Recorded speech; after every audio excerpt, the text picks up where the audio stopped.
Thank goodness they won. Thank goodness that they did not blow this game here because it got way too close than it should have. Because man, that the end of this game, brutal points with the offense, also pretty frustrating.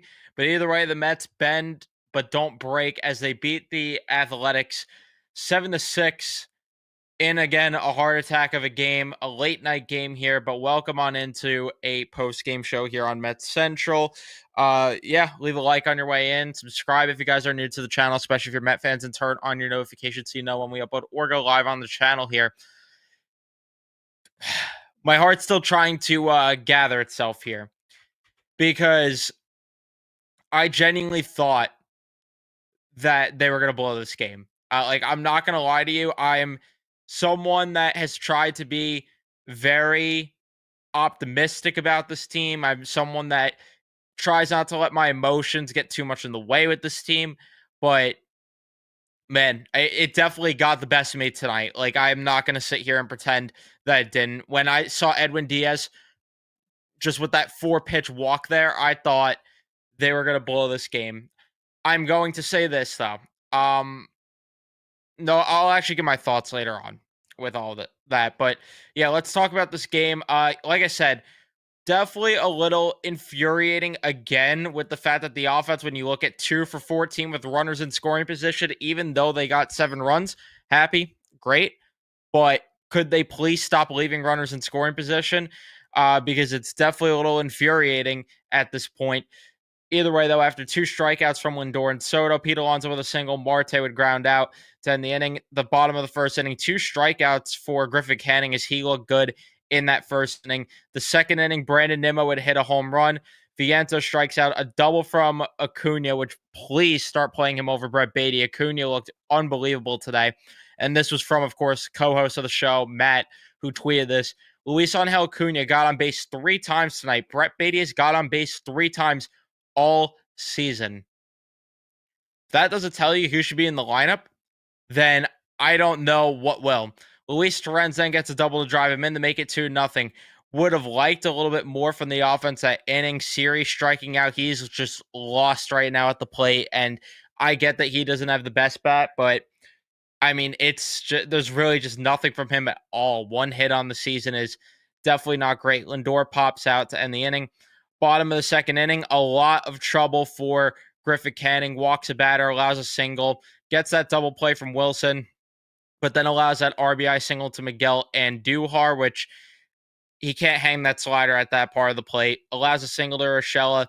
Nimmo then makes a great grab on the line out from Max Muncy, which again, another pitch that I didn't love the location of, which we'll talk about that with Griffin Canning.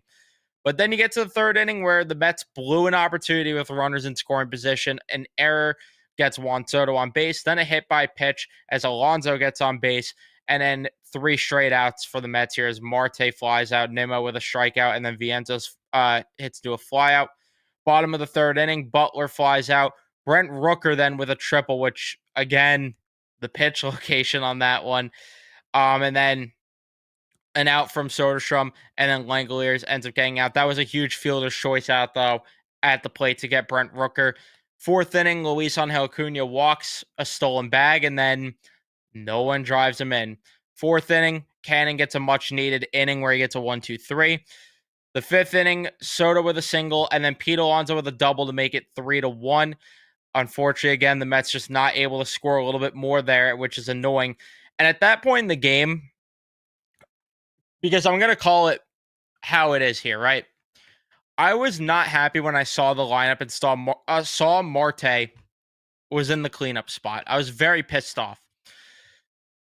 It worked out in the end at one point, but I was not happy in the moment, especially. Bottom of the fifth inning, though, a couple of walks from Canning, but he ended up getting out of it. But all of the outs were contact. I want to note that because every single pitch that he threw and there was contact in that fifth inning told me, at least, and probably told everyone that's in this chat, that you probably shouldn't gamble giving him another inning. Like, I get the pitch count's low. I get that the results are there, but you can't give him another inning. But then the sixth inning, after Torrent strikes out, Siri walks, Lindor gets on from an error, Soto walks, and then Alonso with the sacrifice fly, Marte with that double to make it 6-1. Nimmo walks again. You would like to see them score a little bit more there as Vientos flies out to end the inning. But when it was 6-1, I thought to myself, okay, go ahead and give Canning another inning. Fine. Because at that point, you have a big enough lead to where I'm comfortable with it, but they need to be quick with the hook. And once Shea Langoliers had that leadoff double, right then and there, pull him out of the game. Bleday lines out another just really hard contact out, pull him out of the game. Wilson gets a single to make it 6-2, pull him out of the game. And then Andujar hits a home run off of him as he leaves a changeup in a really bad part of the plate. And then they actually finally pull him out of the game. Reed Garrett comes in, but I don't understand why Griffin Canning was in this game as long as he was, because the thing with Canning's outing, you look at the baseline, it's not bad. It ended up looking worse by the end of this because of the fact that he got that. They tried forcing him through 6, and I get it that you want to get volume from your starters, but he clearly hit a wall. And this is just what it is with Canning. He hits a wall after 5 innings. And once there was all those contact outs, and once you saw contact on him in that 6th inning, the hook had to be way quicker than that. I did not love certain things that Mendoza did in this game, to be completely honest with you. And even when Reed Garrett came in, I was okay with it because, guys were on base there. But then or no, I'll actually mention it when it comes up. But Canning, to be honest with you, I didn't love his outing today. I really didn't.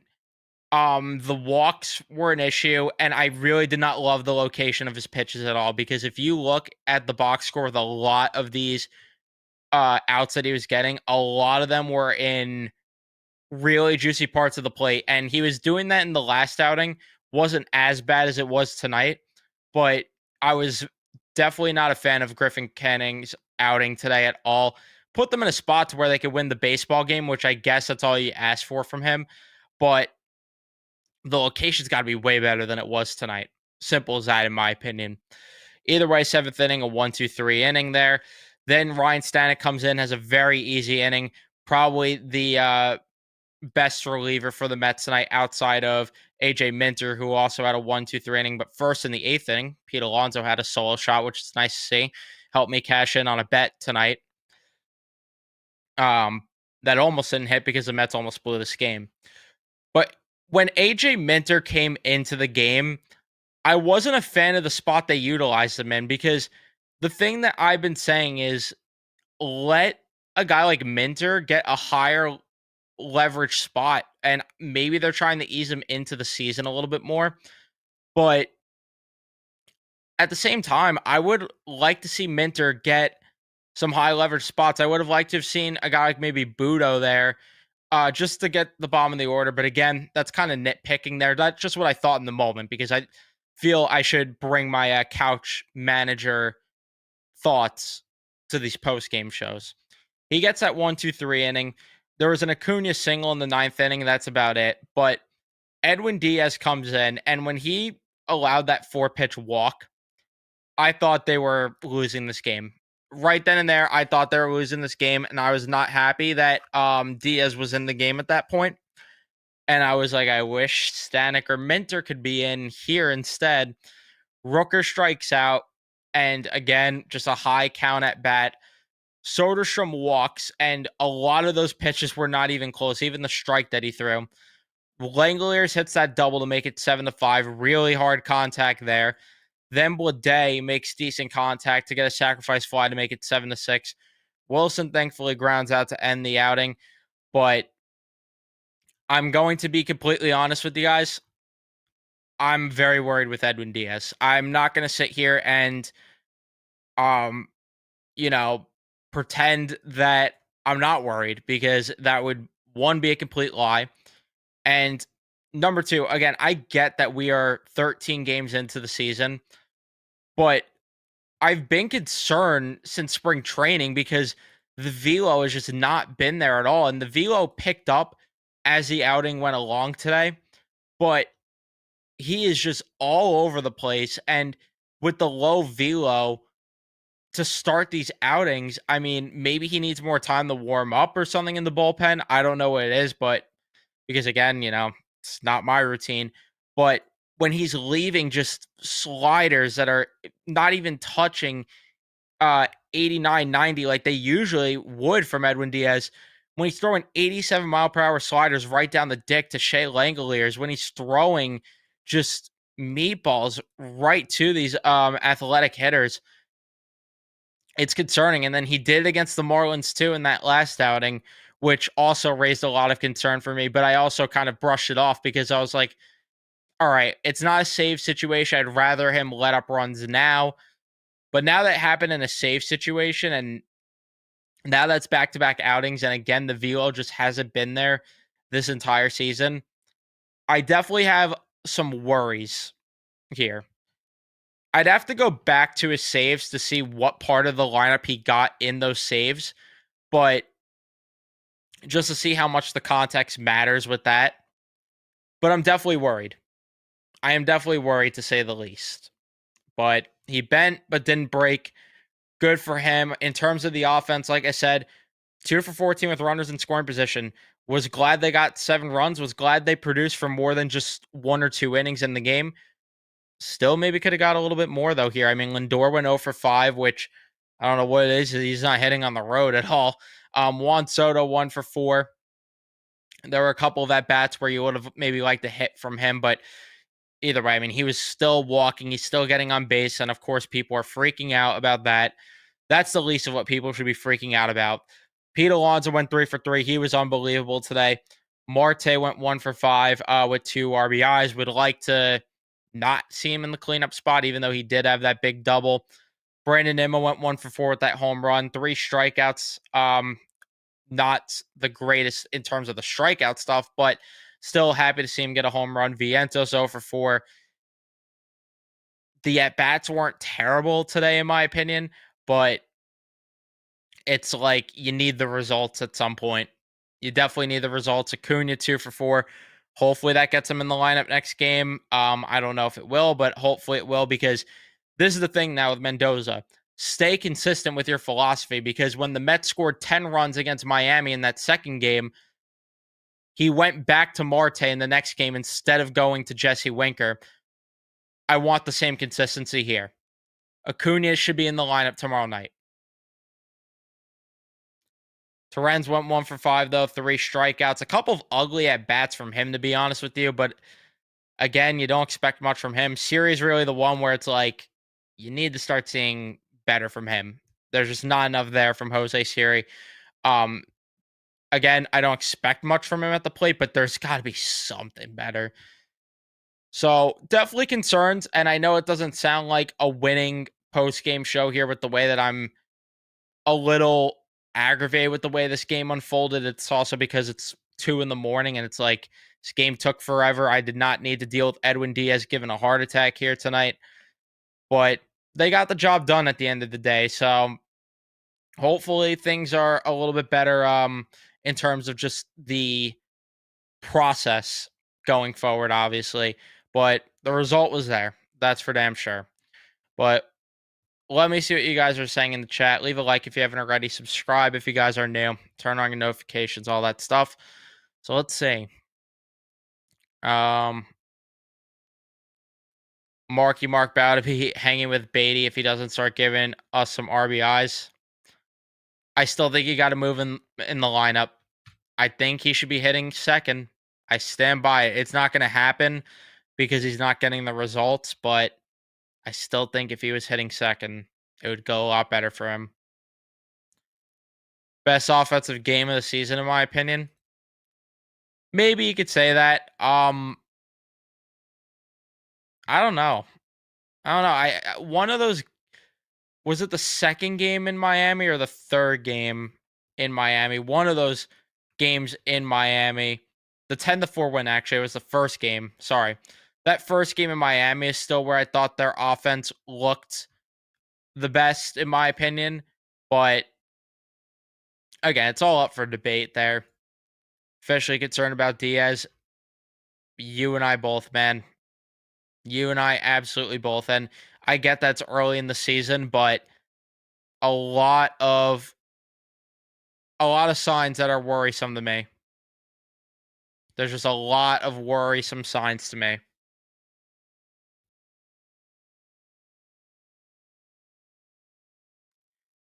Canning should not face Andujar in the 6. He should have got pulled after a couple of hard, like when he was allowing hard contact even on the outs, he should have got pulled. And I get they wanted volume, but they should have pulled him. Yeah, the location was just not good at all from Canning today. Just not good with locating the pitches at all. I can't take Diaz anymore. He is so predictably bad.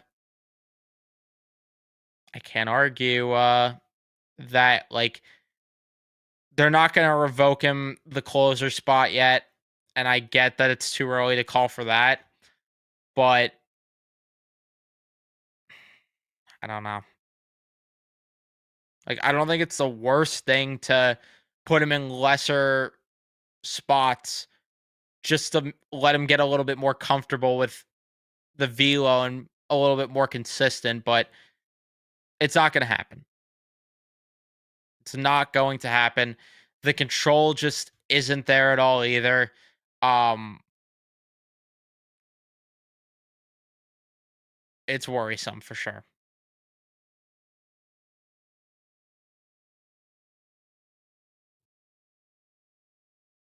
Love seeing Pete locked in. Me too. Pete Alonso, where was this last season? He is just locked in right now, though. I hope that that sustains over the course of 162. Obviously, the numbers he has right now will not sustain. That's just unrealistic to ask for. But I just mean close enough to it. And yeah, I mean, no one else is consistently hitting but him. Yeah. And I get this that we knew Siri was going to be a low average guy with a couple of home runs, but I need I need something from him. He looks like a pitcher up there right now hitting. Like I'm not asking him to get a hit every single game. I'm not asking for the world here, but one hit on the season this far in is I don't like that.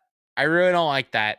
I know he hasn't played every game. I know it's 20 at bats, but one hit and 20 at bats isn't ideal.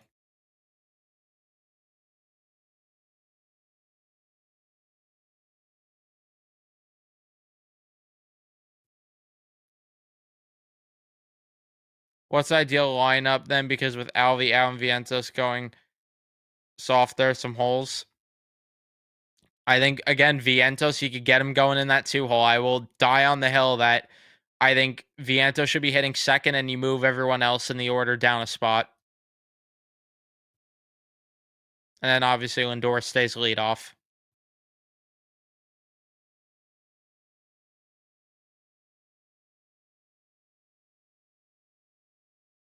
At least Bartolo had a home run. Siri does not have one right now. But I get what you mean. I mean, this I won't disagree with. And even on that sacrifice fly that looks shallow, the base running was great. And he definitely looks more disciplined. I don't want to get that. I don't want that to get mistaken at all when I say that I want to see a little more because he definitely is drawing more walks than I thought he would. But I don't know. I like there's got to be a little bit more here at the plate.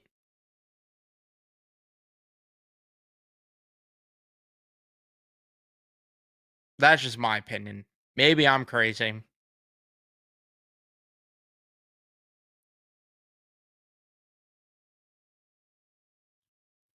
All right. I'm going to wrap it up here, though. It is late at night. I'm exhausted. Thank you, everyone, for tuning in and watching. Leave a like if you enjoyed. Subscribe if you're new to the channel, especially for Met fans. Turn on your notifications so you know when I upload or go live. I'll see you guys in the next one. Let's go, Mets.